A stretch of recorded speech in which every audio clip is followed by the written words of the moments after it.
Today, the 12th of November, in 2004, the Palestinian people laid to rest one of their leaders, the most important leader they've had until now, President Yasser Arafat. His funeral was not a normal one. It started off in Cairo, traveled all the way to Egypt, and back to the West Bank in Ramallah, where he was buried. 14 years after his death and his burial, the people of Palestine are yet to attain their independence. The state of Palestine remains a priority of South Africa's current international diplomacy. As a South African government, we have repeatedly stated on previous occasions that we continue to campaign for the independence of the Palestinian people, and we continue to campaign for a two-state solution. As it happened in 1992, when we, together with the government of the previous regime, decided on the timelines which would lead to the elections, we have also the same kind of resolution and resoluteness around the day that we will enjoy the independence of the Palestinian people. We would like to have the same countdown for the Palestinian people as we had for ourselves. Last month, the Deputy Minister of this department, Minister Lindiwe Sisulu, visited the people of Sahrawi to show our support towards their fight for freedom and self-determination. The freedom and independence of the Sahrawi people is pivotal to all of us on the African continent, as it remains the last country on the continent that still has to attain its total freedom. We as SADC had decided that we were going to have a conference in South Africa to show our solidarity with the Sahrawi people. The decision was taken at the conference, at the summit that we held in Namibia, and it was decided that the Solidarity Conference would be held in South Africa at the beginning of December. We've since realized that we do not have the time and the necessary resources amongst the SADC countries to pull this off at the level at which we would like to pull it off. So we have agreed with the SADC countries to postpone it until a time that is more suitable for everybody next year. We will invite the media to be there to see the people of Southern Africa give their solidarity to the people of Sahrawi. A few weeks ago, we hosted here the heads of mission. All the heads of mission came down. Normally this happens every 2 years, or it happens when a new minister comes into office. And we had to postpone our heads of mission several times because we wanted to make sure that it coincided with the investment conference, which was finally held, a very successful investment conference. And we have been assisted greatly by our ambassadors out there, ensuring that our investors have the necessary visas and are given the necessary support. Our gratitude to our heads of mission. We held the heads of mission here. It was a very interesting one, a prolonged period of a whole week where they engaged with ourselves, where they engaged with various ministers, they engaged with various institutions of government, and finally they were invited to the investment conference to ensure that the business people who want to invest in South Africa know who our ambassadors are and know who to go to when they have a problem. We are confident that our country's representatives abroad will continue to hold the flag of South Africa high and work very hard. We worked out our priorities together with them, and they went away feeling very reinvigorated and re-energized to make sure that South Africa takes its place once more at the level that we always call punching above our weight. On the 18th IORA conference was held on the 2nd of November in Durban. And when I reported this to Cabinet, I was asked the question, what is IORA? So I thought that I should indicate to you, this is the 18th conference of the Indian Ocean Rim Association meeting. The Indian Ocean Rim is an association of all of those countries where the Indian Ocean washes through past them. And the idea of having an IORA was planted by Madiba when he went to India.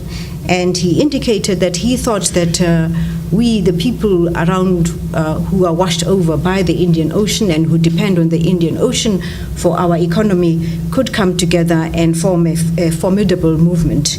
And indeed, we do have an association now. It is a formidable association consisting of 26 countries, and we still have applications from other countries wanting to join us. When Madiba conceptualizes, he said, and it is important that we remember this in his 100th anniversary, I quote, "It is when we have an environment like this that unite the people of Africa, Asia, Australasia, and Middle East through enhanced cooperation, peace, and stability and development, we couldn't ask for more."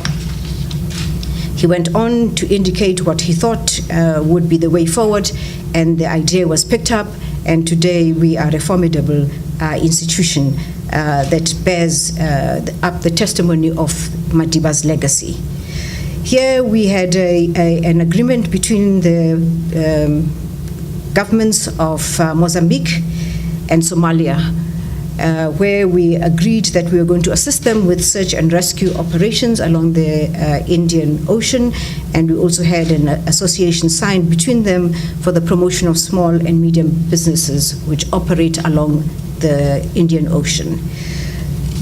We came up with very strong resolutions around this, which will be circulated to you, but I indicated to you at the beginning that I was going to give you a brief background, because not even Cabinet was aware of what IORA is. It is an extremely important organization for us, and when you look at the countries that surround this and their dependence on the sea, you will understand the importance of this. You'll also understand how they are made vulnerable when there is any piracy along the Indian Ocean, which we have suffered for a very long time along the Mozambican Channel. We got a commitment from the next chair of IORA, which is the UAE, that they would do everything in their power to open up the channel to ensure that we are connected with the Mediterranean. This offers us immense investment opportunities, immense development opportunities. And I want to get on to the tasks ahead of us now. President Ramaphosa has successfully visited Germany for the G20 Investment Summit and the G20 Compact with the Africa Aid Conference. The visit sought to cover a number of areas, which included trade and investment drive, cementing bilateral relations between the various countries, African countries, and our countries as well. The visit augured well for South Africa's investment drive to raise over R1 trillion over the next 5 years of German companies who are running businesses in South Africa. The totality of what we would like to achieve is R1 trillion from every country who would like to invest in us. And we received a great deal of support from the German companies who were at that particular investment conference. It is worth noting that President Ramaphosa is expected to receive the President of the Federal Republic of Germany, Mr. Frank-Walter Steinmeier, on a state visit to South Africa before the end of the month. You will be notified of the date. Unfortunately, I will not be here. However, Minister Patel, Minister of Economic Development, will stand in as Minister of International Relations to receive and be the minister in waiting for that particular state visit.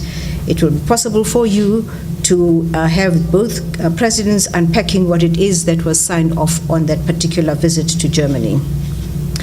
The Deputy Minister Lenders also undertook a working visit to Tunis to participate in the first session of the South Africa-Tunisia diplomatic consultations. The visit by the Deputy Minister, who is not here, served as a catalyst to strengthen relations between the two countries, Tunisia and ourselves. Last Friday, we hosted Mr. Martin Klapper, the Deputy Minister of Foreign Affairs of the Czech. Now, he's got an interesting surname. Of the Czech Republic, who traveled to the country for political consultations, amongst other things, trade, investment, tourism, science, and technology.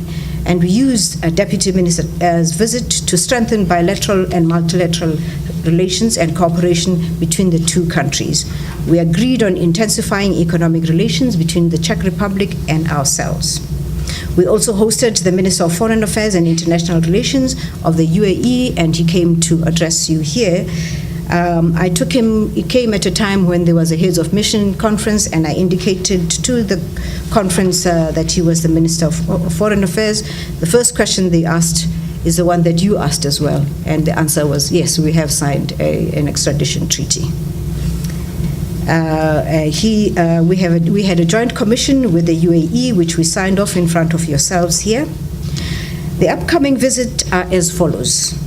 The President will, from the 14th to the 15th of November, lead a South African delegation on a working visit to the EU in France and Belgium. He'll be accompanied by the Minister of Finance and possibly by the Minister of DTI.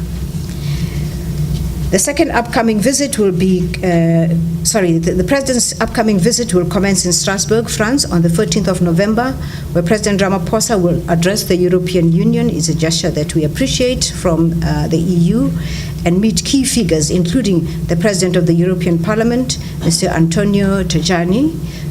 President Ramaphosa will then proceed to Belgium, Brussels, where he will meet the King of the Belgians, His Majesty King Philippe Leopold Louis Marie, and the Prime Minister of the Kingdom of Belgium, Mr. Charles Michel. He will also receive a courtesy call from the Minister President of the Government of Flanders, Mr. Geert Bourgeois. On the 15th November, the President will co-chair the 7th South Africa EU Summit with the President of the European Council, Mr. Donald Tusk, and the President of the European Commission, Mr. Jean-Claude Juncker. South Africa is the only country and one of 10 countries globally that has a strategic partnership with the EU. Is the only African country and one of 10 globally that has a strategic partnership with the EU. Therefore, this visit for us is a very important visit. President Ramaphosa will also lead a South African delegation to Addis Ababa for the 11th extraordinary meeting of the Assembly of the African Union, AU, scheduled for the 17th to the 18th of November. The main focus of the extraordinary summit will be to ensure that the institutional reforms that were initiated and carried through by the current chair of the AU, President Paul Kagame, are sealed off and signed off. The session is also intended to take stock of the progress made and the process that would take us to the next chair. The next chair for the AU is Egypt.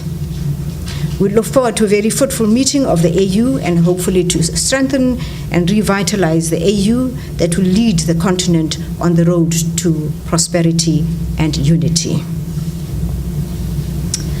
I will be traveling with the President to the AU, thereafter traveling to Russia to attend the 15th session of the Joint International Committee of Trade and Economic Cooperation between South Africa and Russia, which is termed the ITEC session. It's an annual bilateral economic cooperation mechanism between South Africa and the Russian Federation. The last ITEC took place in South Africa in 2016, and the next one was due to take place last year.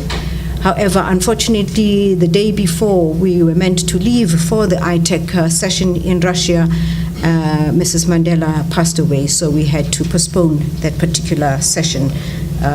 We are therefore now traveling to make up for that session, and it will be the 15th session. This will be to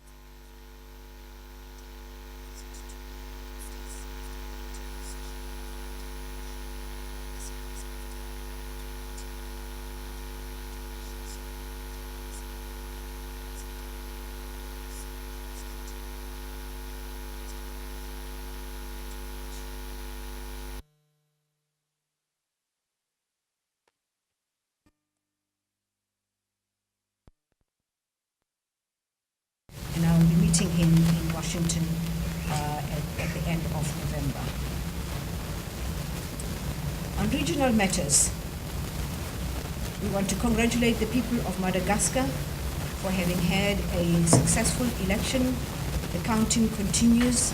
I have with me, however, and I will go into that, the report of the Zambian foreign minister who was responsible for the SADC standing team of observer mission, and He has indicated that to all intents and purposes, the election was free and fair. However, he does make some comments about some things that I think I will get to later, which apply to most African countries, and perhaps we need, at the AU, to attend to some of the issues that he deals with in his report. And chief amongst them is that we should make sure that everybody in the country that we are holding elections feels free to vote and understands the processes of voting. So voter education counts as one of the most important things that we need to do on the African continent. We're very glad that we had a successful election in Madagascar, and hopefully before you leave, we will have had the results. So far, it looks like former President Rajoelina is in the lead on this particular matter. In the same vein, we are hoping that we will have successful elections in the Democratic Republic on the 23rd of December. A number of organizations have been very busy trying to make sure that they can create an environment where everybody feels that they are included and everybody feels that they will have confidence in the elections. We would like to urge the people of the Congo to commit themselves to a peaceful presidential election.